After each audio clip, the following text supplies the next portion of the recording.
চিত্রা, সবকিছু সবকিছু ভালো করে বুঝে নিয়েছো তো? সমস্ত নিয়মগুলো কিন্তু নিষ্ঠা ভরে পালন করতে হবে তোমাকে, তবেই কিঞ্জলের ওপর থেকে অমঙ্গলের ছায়া কাটবে, বুঝেছো? মা, মা, আপনি না পঞ্চমীর কথা বিশ্বাস করবেন না। আপনি প্লিজ আমার কথাটা শুনুন। দেখুন, বিয়ের পর থেকে একটার পর একটা যা হচ্ছে, আর এখন যদি বিয়ের সব আচার নিয়ম এগুলো পালন করা না হয়, পিছিয়ে দেওয়া হয়, তাহলে আমার মনের অবস্থাটা কি হয় বলুন তো? আশ্চর্য কথা বলছো। তোমার মনের অবস্থাটা বোঝা এখন বেশি জরুরি না আমার ছেলের মঙ্গল অমঙ্গলের দিকটা?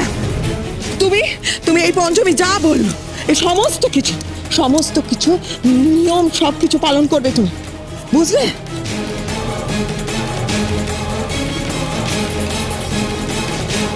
কিঞ্জল,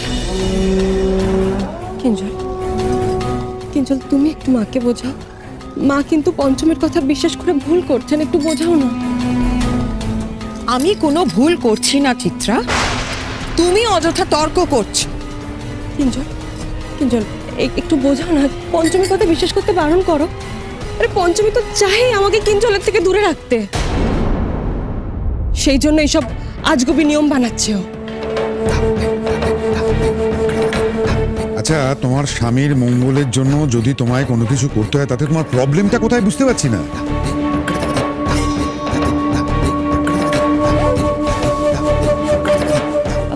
সেটা নয় বাবা, বাবা আমি সব নিয়ম কানুন সব পালন করতে পারি, আমার কোনো সমস্যা নেই, কিন্তু আমার বিশ্বাস কোনো ঠাকুর মশাই এমন বিধান দেননি বাবা।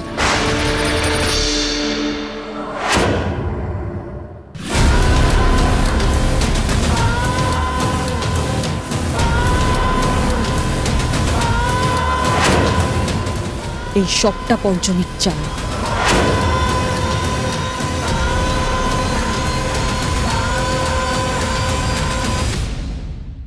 কিঞ্জল,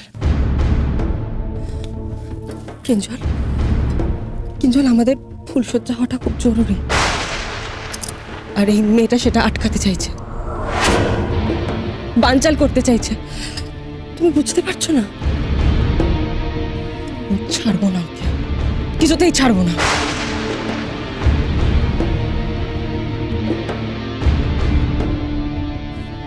ছাড়বো না আমি।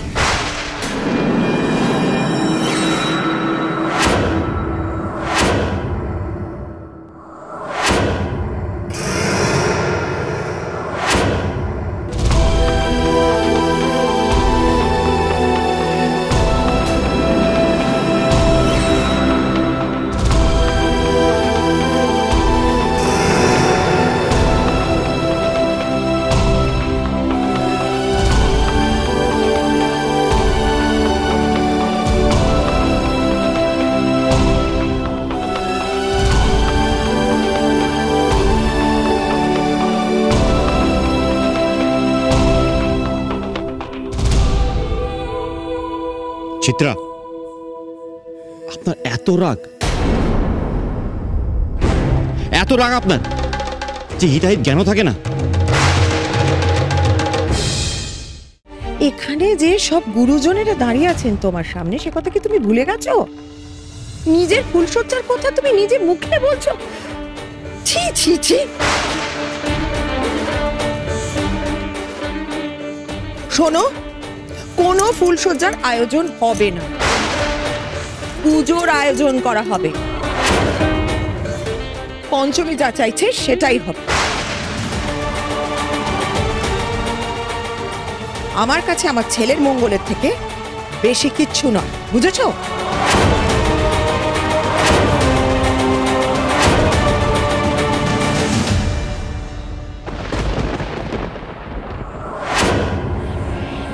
বলেছিলেন না চিত্রা দিদি, আমার আর বাবুর মাঝের দেয়াল তুমি, তোমারে সরাবো।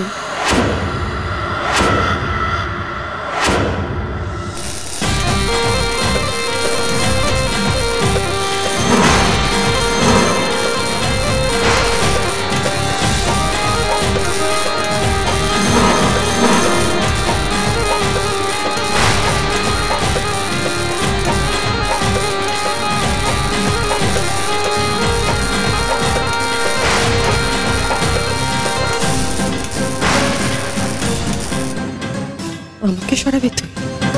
আমাকে সরাবি? দেখ তোর কি হয়।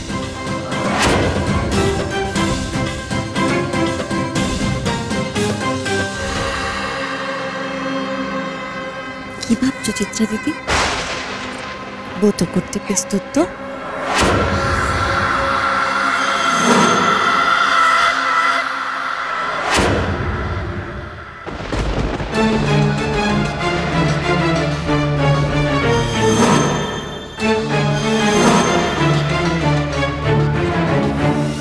পঞ্চমী যে সত্যি বলছে তার গ্যারান্টি কোথায়?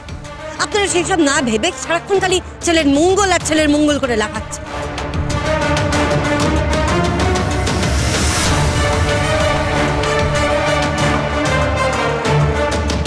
ঠিক কথা। ও কোন মন্দিরে গেছিল সেটা বলুক সবাইকে। মা, আপনি ওকে জিজ্ঞাসা করুন। ওর যদি সাহস থাকে, ও যদি সত্যি কথা বলে থাকে, তাহলে আপনাকে আর আমাকে সঙ্গে নিয়ে যেন ওই মন্দিরেও যায়। আমি বলছি ও পারবে না। আর আমিও মন্দিরে গিয়ে প্রমাণ করে দেব ও মিথ্যেবাদী। কোনো ঠাকুর মশাই এসব বিধান টিধান দেননি। হ্যাঁ, সেই মন্দিরে আমরা এক্ষুনি যাব। পঞ্চমী আমাদের নিয়ে যাবে। আমি এক্ষুনি গাড়ি বের করতে বলছি। মিসেস মল্লিক, আপনার সামনে প্রমাণ হয়ে যাবে পঞ্চমী কত বড় মিথ্যেবাদী, কত বড় জোচ্চু।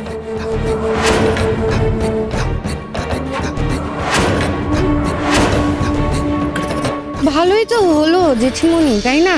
দেখো, পঞ্চমী তো আর প্রমাণ করতে পারবে না, তো ওর মিথ্যে প্রমাণ হলেই আমাদেরকে আবার ওই ফুলসজ্জা তোড়জোড় শুরু করতে হবে। আগে প্রমাণ হোক। আমি নিজে মন্দিরে যাব, গিয়ে নিজে কানে সবটা শুনব।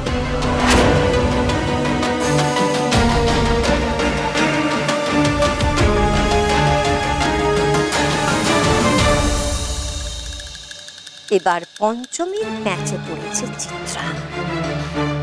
দেখো চিত্রা, পঞ্চমী এখন কেমন করে তোমাকে লেজে নাচায় দেখো।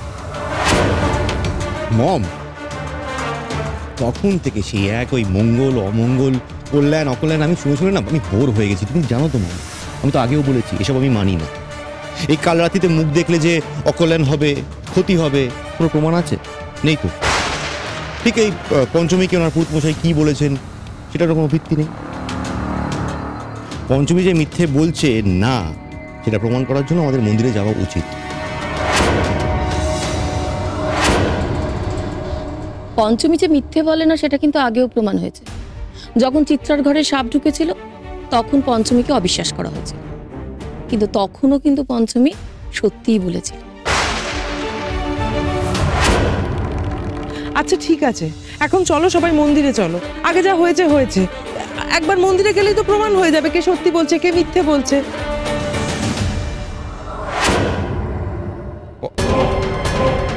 গুরুদেব, আপনি? কাল রাতে আমি এক স্বপ্ন দেখেছি, এক কালনাগিনী ওকে গ্রাস করছে।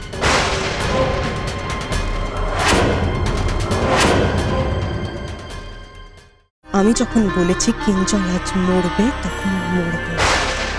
ফুলসজ্জা হোক বা না হোক। চিত্রা দিদি তো আগুনের চারপাশে ঘুরতেই পারছিল না। তারপর চিত্রা দিদির গুরুদেব এসে মায়া আগুন তৈরি করলেন। তারপর চিত্রা দিদি সেই মায়া আগুনের চারপাশে ঘুরে 7 পাক পূর্ণ করলেন। আমি কারোর কোনো কথা শুনবো না, আর আগুনে হাত রেখে আমি কোনো ব্রত করব না। যেমন ফুলসজ্জা বউ ভাত হওয়ার কথা ছিল তেমনই হবে, আজই হবে।